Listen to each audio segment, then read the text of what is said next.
Hello， 大家好，我是兜兜。云岚宗发出信号，正式对米特尔家族发起围剿。米特尔腾山问海波东现在该怎么办？海波东冷哼一声，既然不想投降，那么便只有拼死一战。一旁的亚非有条不紊地命令所有人严守自己的岗位，一旦有人入侵，无需禀报，杀。看到云岚宗这次出动的上千名强者，整个帝都顿时骚动了起来。海波东让萧鼎等下如果情况不妙，就和亚非找机会逃出去，全部死守在这里并不明智。万一米特尔家族真的被灭，日后也要有人替他们报仇。萧鼎和亚非正想说话，庄园外就站满了云岚宗的人。海波东带着米特尔家族的人直接闪现在庄园外围。这次云岚宗领头的两位长老云都和云煞也都是斗皇强者。米特尔腾山一脸不可置信地看向他们两人。云都和云煞3年前顶多只是个4星斗王而已，怎么可能短短3年就突破到斗皇？海波东察觉到他们两人的气息有些不对，想来肯定是云山用了什么诡异的秘法，强行为他们提升了实力。云煞望着海波东和藤山，让他们交出萧家的人。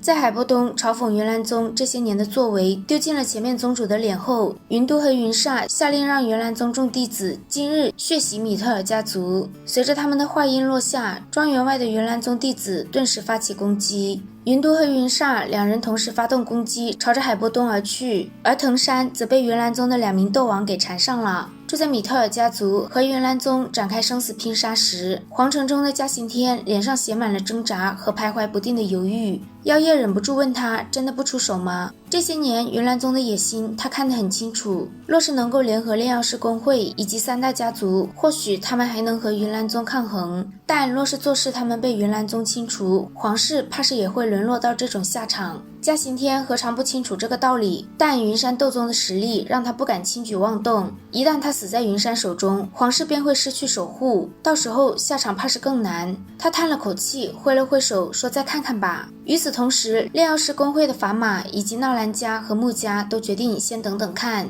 就在米特尔家族和云岚宗的火拼进入白热化时，萧炎等人也到了帝都100里之外。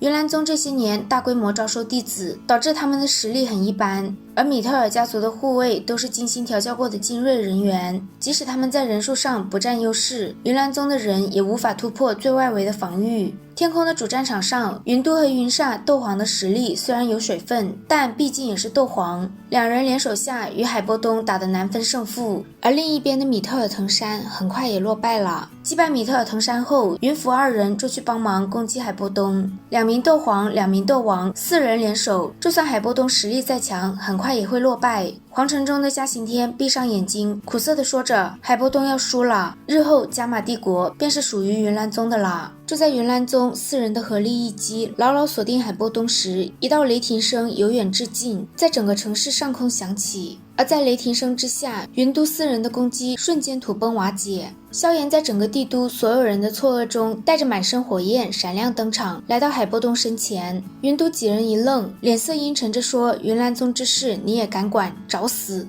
萧炎沉默不语，一击8级崩将他们4人直接打飞。萧炎笑着说，3年不见，没想到云岚宗最擅长的事依然是以多欺少。听到萧炎的话，海波东只觉得这个声音熟悉，下方的萧鼎和亚非却陡然僵住，两人的眼中充满了不可置信。在无数道目光的注视下，萧炎身上的火焰逐渐消散，他的身影出现在众人面前。3年了，云岚宗、萧家、萧炎回来讨债了。萧炎的轻笑声回荡在帝都的每一个角落。皇城中的嘉刑天终于放松了下来，云岚宗的野心这次怕是没那么容易实现了，皇室终于也能保住了。妖夜在听到嘉刑天说出萧炎的身份后，立刻提议调动军队压制云岚宗的攻势。虽然这时候出手已经不能算是雪中送炭，但也比什么都不做得好。砝码和穆家的家主穆尘都忍不住露出微笑，而另一边的纳兰家气氛却是格外的僵硬和沉闷。纳兰素苦涩地叹了一声，想当初萧炎差点就成为了他们家族的女婿，纳兰杰更是十分颓丧。他不知道萧炎如今还会不会理会他们，但为了家族着想，他还是让纳兰素去尽力接触一下萧炎。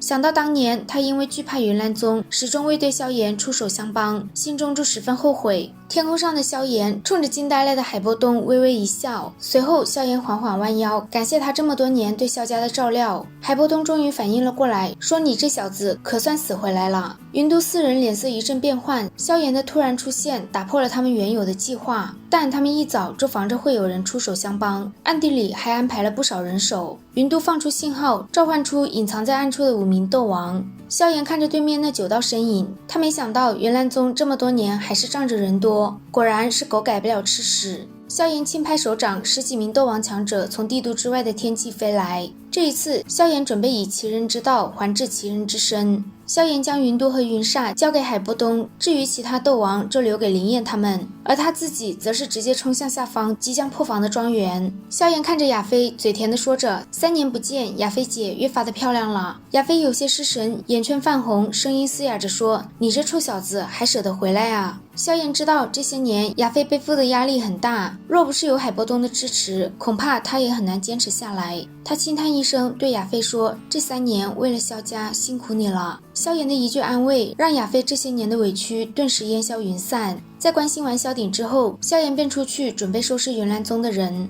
他让米特尔家族的人全部后退，随后手中的无形火焰猛然膨胀。云岚宗弟子的诡异自焚，吓得后面的人四处逃窜。随着云岚宗弟子潮水般的退去，庄园地面布满了灰白色的粉末。想要示好的妖夜终于带着皇室的军队出现。妖夜以云岚宗不顾律法为由，将剩余的云岚宗弟子全部带走，而萧炎则加入了空中的战场，一拳废掉一个斗王强者。随后他看向帝都之外的云岚宗，爆发出一股凶悍的气势。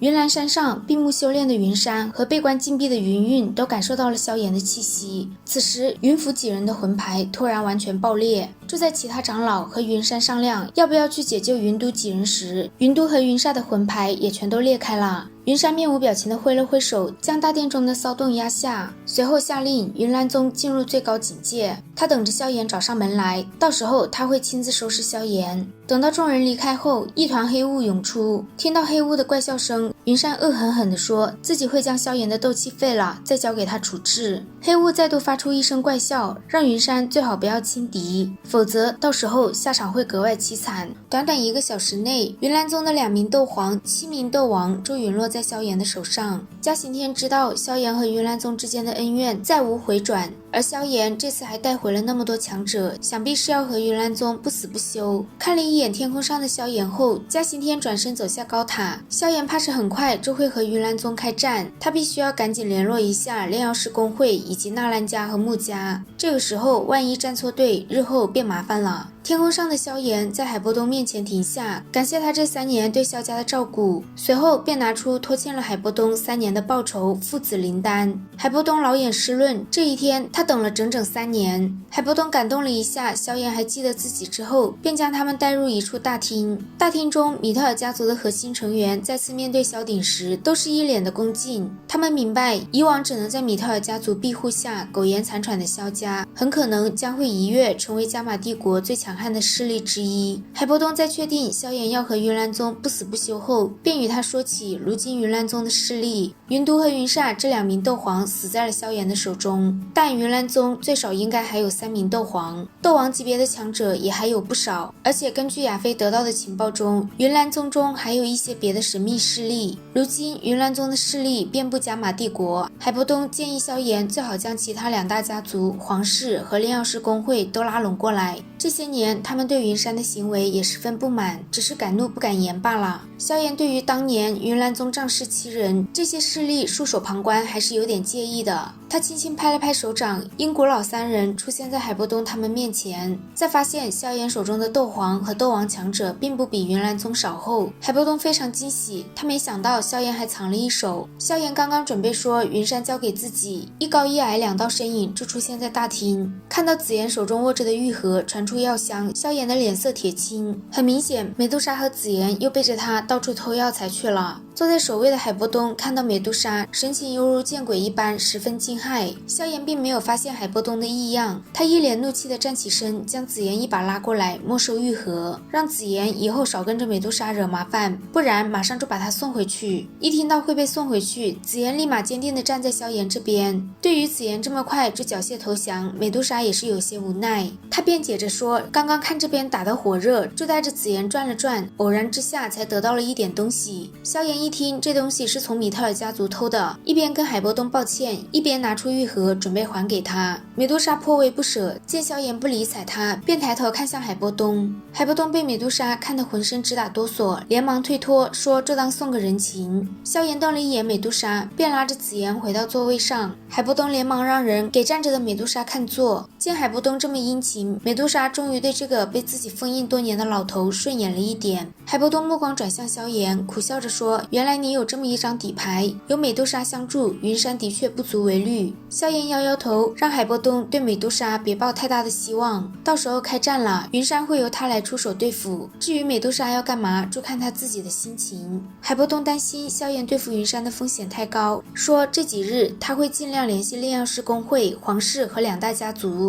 法玛和嘉刑天毕竟是斗皇强者，尤其嘉刑天早就步入巅峰期多年，等他服用父子灵丹恢复巅峰时期后，他们几人联手打败云山还是有不小的成功率的。见到萧炎无所谓的样子，海波东无奈地摇了摇头。萧炎若是想将云岚宗连根拔起的话，光凭他的人手远远不够，必须要有皇室的势力相帮才行。在海波东和萧鼎的劝说下，萧炎终于不再抗拒和他们合作。但若是要清除云岚宗，还有一个人需要解决，这个人就是丹王古河。古河身为6品炼药师，号召力十分强，若是他要帮云岚宗，帝国10大强者中，他一个人就能找来5个以上。萧炎让海波东托法马会长出面找到古河，最好让他和古河见一面，到时候他会想办法让古河保持中立。谈完这些事后，萧炎和萧丽便推着萧鼎悄悄地去看萧家族人。萧家族人见到萧炎都十分激动，按照大长老和二长老的遗言，萧炎如今便是萧家的现任族长。萧炎想要推辞让萧鼎当族长，但萧鼎和萧丽都不同意，他们认为只有萧炎才有那个能力担任族长，而他们2人会一直协助萧炎。现在萧炎最重要的是准备对付云岚宗。短短1天的时间，海波东就将其他几大势力都联络到位，他们将碰头的商谈地点放在一直保持中立的炼药师公会。萧炎清晨赶到米特尔家族的时候，正好遇见准备出门的海波东和亚菲。为了防止紫妍被美杜莎拐去偷别人的药材，萧炎一直将紫妍带在身边，而美杜莎也跟了上来。亚菲看着紧跟在萧炎身后的美杜莎，不着痕迹地问萧炎，这位是？萧炎察觉到一点不对劲，含糊着说这是他的朋友，让亚菲叫他彩铃就好。亚菲上前2步，盯着美杜莎那张精致完美的脸，夸赞彩铃小姐果然漂亮，难怪会在萧炎弟弟身边。一旁的萧炎有点愣住了，亚菲这话说的好像他在贪图彩铃的美貌一般。萧炎身为男人，或许难以察觉女人的一些小心思，但美杜莎却感觉到了亚菲话语中细微的敌意和警惕。察觉到亚菲对萧炎有一些特别的情感，美杜莎忍不住皱了皱眉，心中升起一股让她烦躁的情绪。她的脸色变冷，说萧炎正事不办，在这里啰嗦什么？萧炎心中一阵纳闷，觉得今天的亚菲和彩铃都不太对劲。一旁的海波东连忙一阵干咳，将亚菲拉到身后，生怕美杜莎这条美女蛇一个生气对亚菲出手。海波东让亚菲去忙其他的事情，亚菲不甘愿地点了点头。临走前，他缓步来到萧炎面前，为萧炎整理有些凌乱的衣袍，还不忘叮嘱萧炎这次商谈别意气用事，能拉拢一个帮手是一个。最后他提醒萧炎曾经答应他的承诺，萧炎心中触动，说自己当然不会忘。当年离开时，他便说过日后亚菲就是想当女王，自己也会竭尽全力帮他。见2人打情骂俏，海波东一阵干笑，他能感觉到萧炎背后的美杜莎脸色越来越冰冷。最后亚菲拍了拍萧炎的脑袋，转身离开。转身的时候，他的嘴角微微翘起，目光若有若无地瞥向美杜莎的方向。萧炎望着亚菲消失在视野中的身影，转过头对着美杜莎说，走吧。美杜莎冷笑一声，让萧炎没看够的话再跟上去看看吧。看着美杜莎转身离开的身影，萧炎有点奇怪，他今天怎么阴阳怪气的？一旁的海波东冲着萧炎竖起大拇指，说他可真行，竟然能把这条让加玛帝国闻风丧胆的美女蛇驯服了。萧炎摆摆手，不想在这个话题上纠结，准备去见见那些老熟人。好啦，今天的视频豆豆就讲到这里啦。如果喜欢豆豆的视频，欢迎点击订阅关注，我们下期再见，拜拜。